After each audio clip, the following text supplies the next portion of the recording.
Welcome to the Prospective Doctor Podcast, brought to you by Med School Coach. Pre-med and medical students alike are encouraged to tune in each week for tips on how to become a strong med school candidate, gain acceptance into the school of your dreams, and succeed on your journey toward residency and becoming a doctor.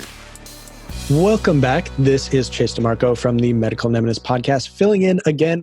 And today I'm joined by Dr. Cory Fawcett. Cory, how are you doing today? Hey, very good. Chase, thanks for inviting me.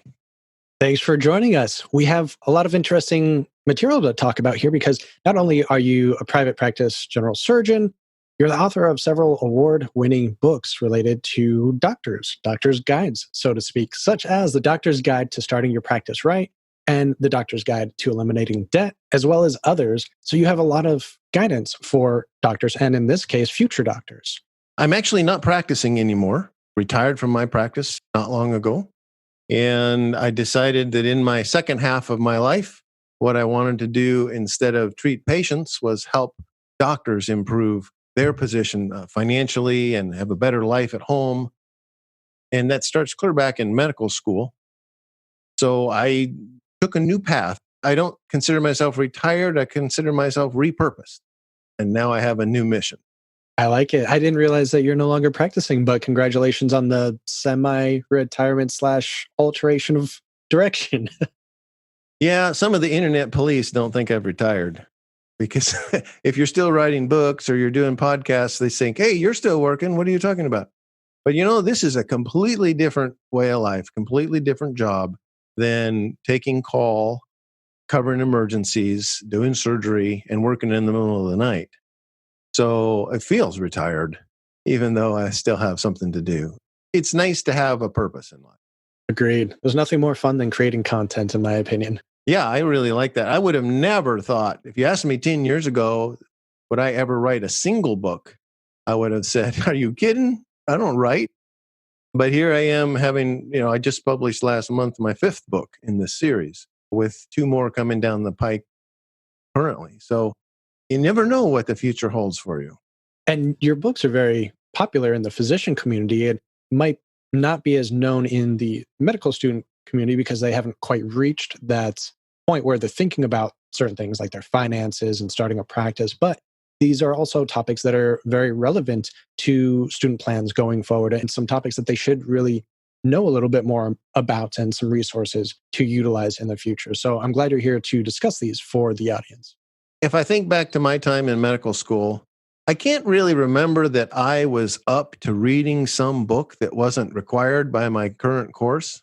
I remember there was so much reading that I needed to do just to keep my head above water in what I was currently learning that there wasn't really a lot of time for me to read something else. So I can see why most of the medical students haven't discovered other books besides what they're currently working on. So the Starting Your Practice book is a book that's really designed for the last year of your residency so that when it's time for you to branch out and become attending, and you'll be practicing medicine now, that you'll get the right start as you begin to practice the real thing. No longer under somebody else's wing, but the buck stops with you. And whether you're employed or running a private practice, you're still going to be practicing medicine. And I wrote that to help these young guys get the right start when they get into that. That was a lot of fun to do. Unfortunately, most of those guys won't read the book because they don't read anything outside of what they're trying to learn right now. They'll read it when they become an attending and have a little bit more free time, but then it'll be too late. So I don't know how to solve that. Maybe that's a great reason to have you on the podcast because students can digest a podcast a little bit easier than a book that's not on the curriculum. So we can discuss some of the... And they can listen to it when they're driving into work. Exactly. So let's start discussing some of these topics then. And I think one of them is really just the budgeting concerns for students. Since you're not making money, you're getting into a lot of student debt, you still have your normal living expenses. Are there some suggestions, some recommendations that you would give to pre-meds as they're about to enter this phase, or even medical students that they're currently going through this phase in their life? It's interesting when you bring up the topic of budgeting. No matter what phase in life you are in, everybody has an excuse to not budget. So when you talk to somebody like in the medical school era, they say, well, I don't have any income, so I don't need to budget. And then you talk to somebody in the resident era, now they've got a job and an income, and they say, well, I don't have enough time to budget. And then you become an attending, and now you got money and time, and they say, well, I make too much money to worry about budgeting. And so everybody has their excuse why they don't have to pay attention to their money inflow and outflow. But I think it's probably the most important for a student to do it of all three of those people. Because as I remember back when I was a student, I was living on less than nothing. When you have to borrow money to eat, that's not good. And you start borrowing this stuff. And I remember going to a lecture in a medical school. And on the way, I drove right past the soup kitchen. And all these people were in line to get their free food. And it dawned on me that young doctors, if you compare them to those guys at the soup kitchen line, the soup kitchen line has a higher net worth than all us young doctors did. They are a lot better off financially than most of us were because we are way in the negative. You're going so far in the negative as a student that eventually you're going to get out, you start earning money, and it's going to take you years to just get up to broke, where your worth is nothing because you're so far in the hole. So for medical students, I think budgeting is super important because you have got to keep that negative as low as possible. You don't want to be going away from zero if you don't have to. And your number one concern as far as financial for investing for the future is to not borrow money. So everything you can do to not borrow money is a winner. For every dollar you borrow as a medical student, you're going to have to earn $4 as an attending to pay it back. And that hurts. And so if you will work hard on your budget, you say you don't earn any money, but you do get a loan stipend payment. You collect your money for the loan, and now that's almost like having your paycheck, and you've only got that much to spend. So budgeting is really important for these guys so that they don't end up borrowing more and more and more. An example might be, you think, well, I can just borrow money. Why do I need to put up with having a roommate? I can just borrow a little bit more money, and then I don't have to have a roommate. But their number one job should be to not borrow money. And if getting a roommate means not having to borrow more money, they're going to be so far ahead. Later on, I meet all these doctors that struggle to pay that money back. And they never felt that that was going to be true while they were borrowing it. I would say that budgeting concept for medical students, very important. I kept a budget when I was in medical school, and I still have, I saw it recently, I still have those sheets where I wrote down all my expenses. And I was living on my stipend of $600 a month back then. Work on your budget and keep it accurate. I can definitely find some commonalities there. I think I was only up to $800 or $900 a month through basic sciences and at least to third year, which was pretty low considering almost all of that was rent. And even with having roommates, and that is a whole headache, but it's worth it to budget later on, is far lower than a lot of my colleagues and classmates were at. And that ability to see where I was at when in comparison other students were not keeping tabs or they're okay with that extra $200 or $300 a month to live on their own, probably don't see how that's going to add up in a couple of years. I think most of them feel that they will make so much money in the future. And compared to what they're making currently, yeah, they do make so much money in the future. But if they pile $800,000 of debt on there, you basically have an expensive home mortgage and you're homeless. You got no home, but you got the mortgage to pay. And that becomes very difficult to deal with. And I think often we feel that when we look into the future and we think, oh, I'm going to be making so much, this little thing like whether I, borrow enough money for a roommate or not, doesn't seem to matter at that point. And they just don't realize what effect that will have 15 years from now. Getting a little personal here, but I donated plasma multiple times during my rotations to pay for groceries or gas. I had a secondhand furniture arbitrage, you could say.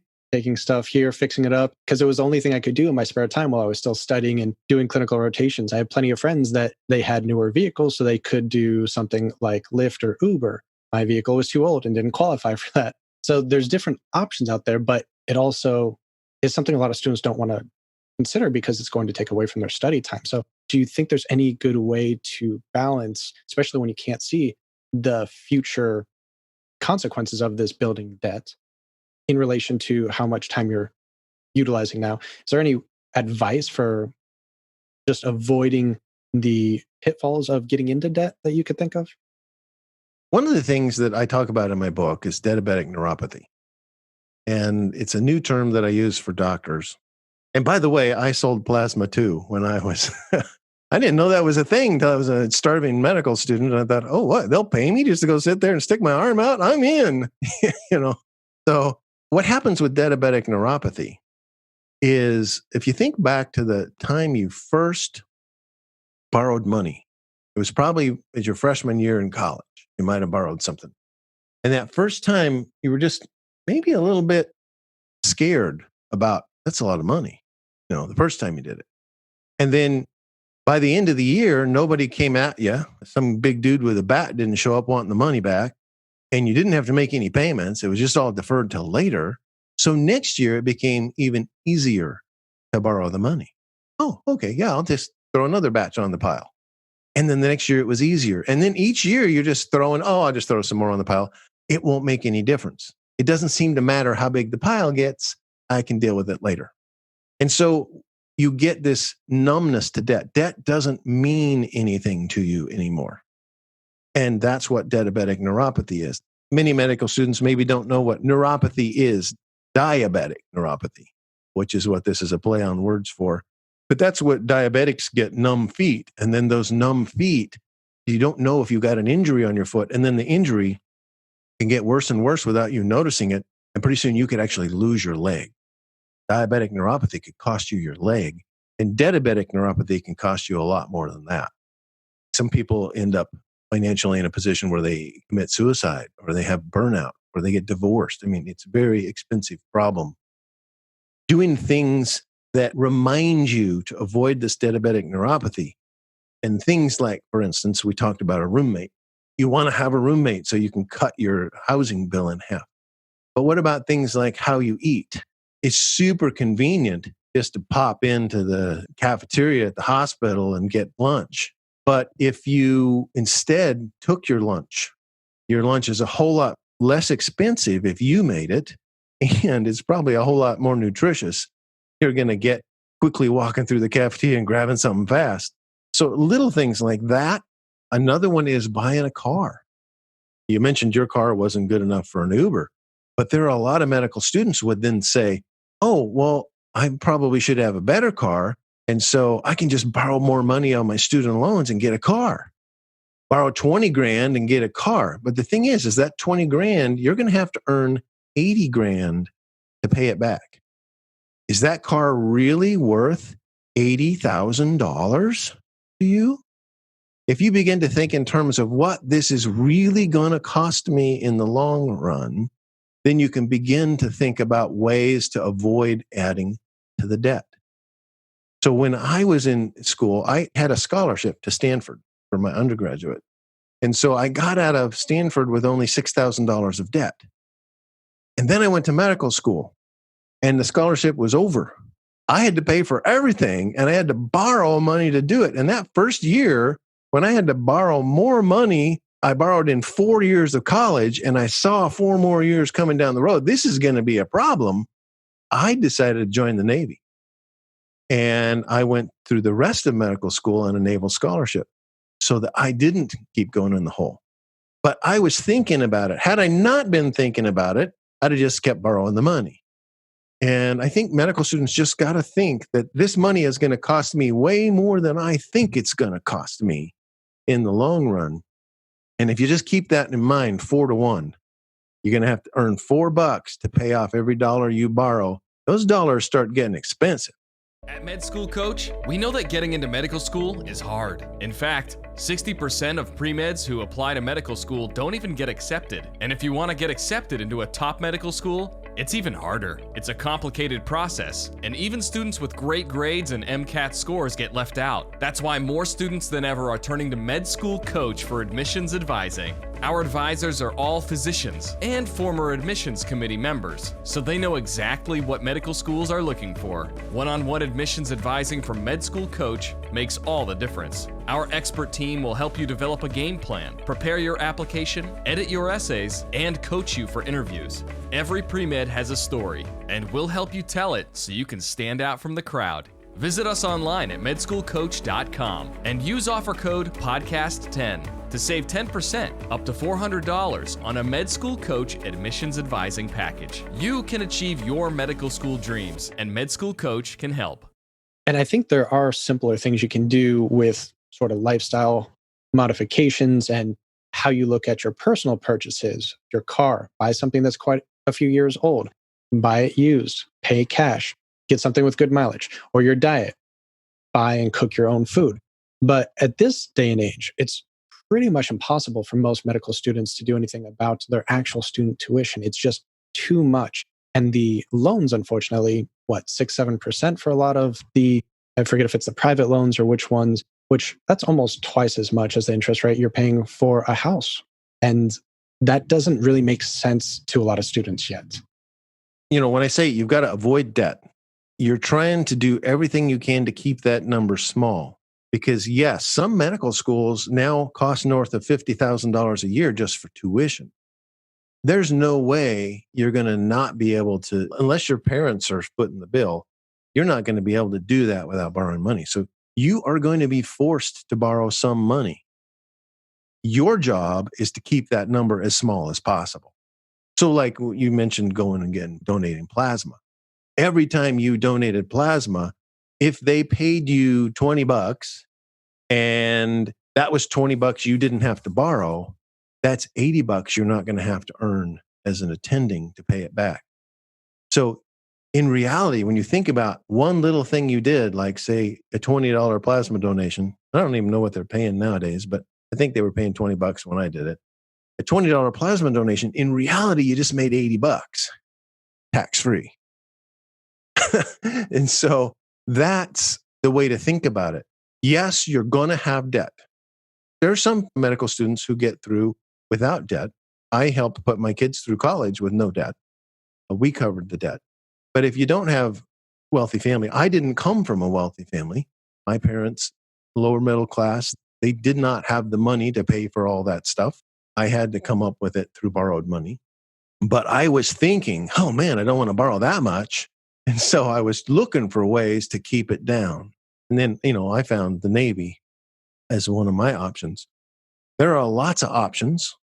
Medical students don't do so much that they couldn't have a little part-time job. I had not only the Navy, but I had a part-time job when I was a medical student. And I worked in a job that was designed for medical students.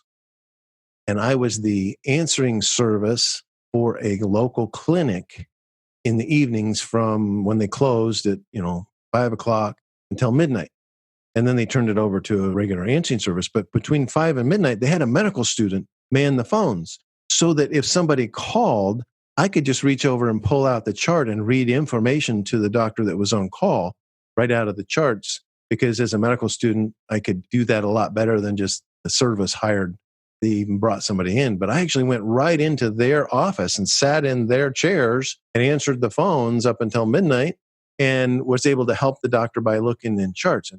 And there's not a lot of calls. So as a medical student, basically I got paid to study. And I might get a call an hour and it take 5 minutes of my time each hour, but I get paid for the whole hour. And the other 55 minutes, I was studying. And so there's some great opportunities out there for medical students with their eyes open who are looking around, trying to find ways to keep the debt down as best they can. You're unlikely to get it to zero, but the lower you can get it, imagine saving $50,000 over the course of your training. That just saved you $200,000 in practice. So that's a lot of power that you have in avoiding debt. And that's amazing. The 4X rule that you have there, it makes it feel like less of a sacrifice and more of an investment at that point. every dollar you save being that much more significant later on just probably has a different psychological feeling to it, I would imagine. It's hard to make an investment and get 4x return on it in 10 years or 15 years. That's a really, really, really good return. So the best return on investment any medical student can make is anything they did that prevented them from borrowing a dollar. There is no place they could have put that money to have earned that kind of return in such a short period of time. So yeah, it is like an investment, and because it is an investment. Well, then I'm curious to hear your thoughts on this. I know that some other physician financial blogs, podcasts, you're familiar with The White Coat Investor. I believe you've been on that show in the past, and some of the other very popular ones seem to advise, for the most part, going to the cheapest school you can find, because that amount of debt that you're saving, putting on yourself, like you said, with 4x, that could be quite significant. Do you also recommend something along those lines, or how do you approach the choice of the school based on the tuition? I would second what they say, yes, because you do have a choice. For example, I had two choices when I went to college. I can take my own example. I applied to my state school, Oregon State University, and I applied to Stanford. Okay. And as time went by in the process, I began to realize there's no way I can afford to go to Stanford. So I had, during the process, taken it off of the plate. The application was still out there. In my mind, I had said, I'd love to go there, but there's just no way I can afford that. My parents don't have the money. It's way more expensive than Oregon State. So one day, I was coming home from a luncheon meeting that I went to with my mom while we were in school. And we stopped off, got the mail, and there was a letter from Stanford. And I thought, oh, this looks like an acceptance letter. Opened the letter. Yep, I got in. And I tossed the thing onto the table saying, oh, it's too bad they didn't give me $10,000. And I went to school. So PE was the next thing. And I'm all dressed in PE and we're getting ready to play something. And some guy taps me on the shoulder and says, isn't that your mom over there? Most of the guys knew my mom. And so, yeah, that is my mom. And I went over there and she was standing waving the letter and says, you didn't read the letter. You didn't read the letter. And I had been given the scholarship to go to school. And so with the scholarship, now Stanford was cheaper than Oregon State. And I went Stanford. But I was thinking that same line back then. You have two choices. I have Stanford and I have my state school. Both of them are going to get me a bachelor's degree. Both of them are going to get me where I want to be. But one's going to get me there on a lot more expensive route than the other.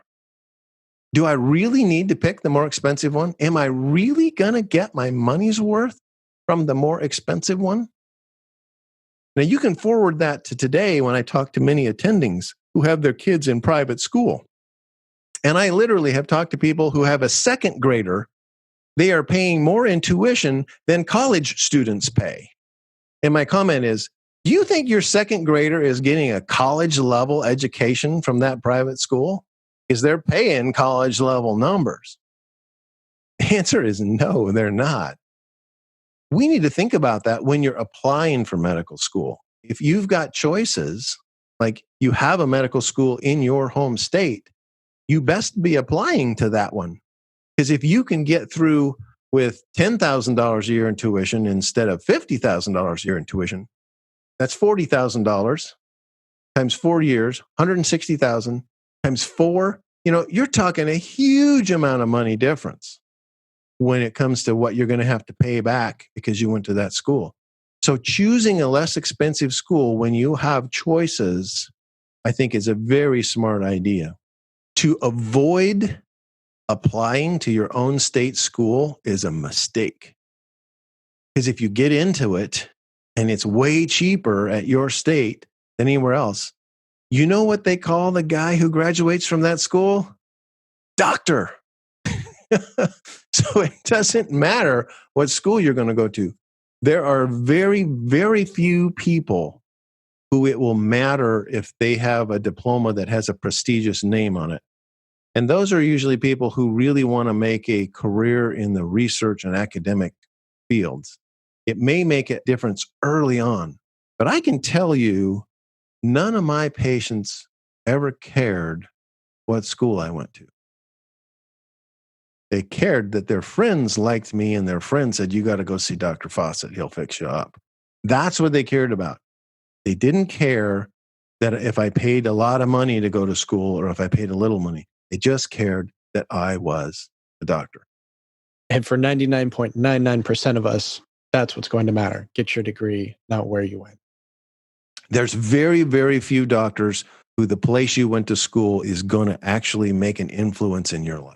At Med School Coach, we know that matching into the specialty of your choice and the residency program of your dreams has a dramatic impact on your career as a physician. And your USMLE score is the most important acceptance factor of all. That's why more students than ever are turning to Med School Coach for USMLE tutoring. Our tutors are all 260 plus scorers and have been through rigorous training. Plus, the average student who uses Med School Coach tutoring raises their score by 23 to 55 points. There is an enormous amount of material you need to know for Step 1 and Step 2, and Med School Coach can help you be smart about how to study. We'll create a custom program just for you. Then, we'll help you master USMLE concepts where you need help most. You'll raise your USMLE score. We guarantee it. Visit us online at medschoolcoach.com and use offer code PODCAST10 to save 10% up to $400 on a Med School Coach USMLE tutoring package. You can achieve your medical school dreams, and Med School Coach can help.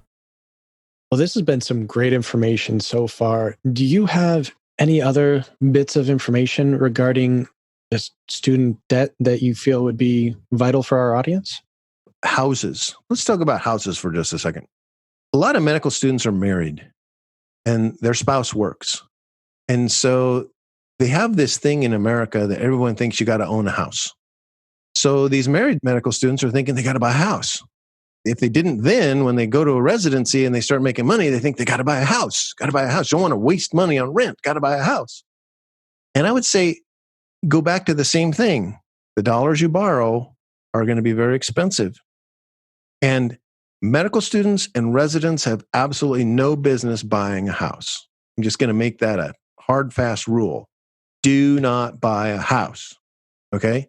The reason being, in general, you buy a house because you think it's going to go up in value. But when you buy and sell a house, you have to pay a lot of fees. And it takes on average around 5 years for you to recover those fees based on the way the house goes up in value, the appreciation. And so there are very few residencies that are 5 years or longer.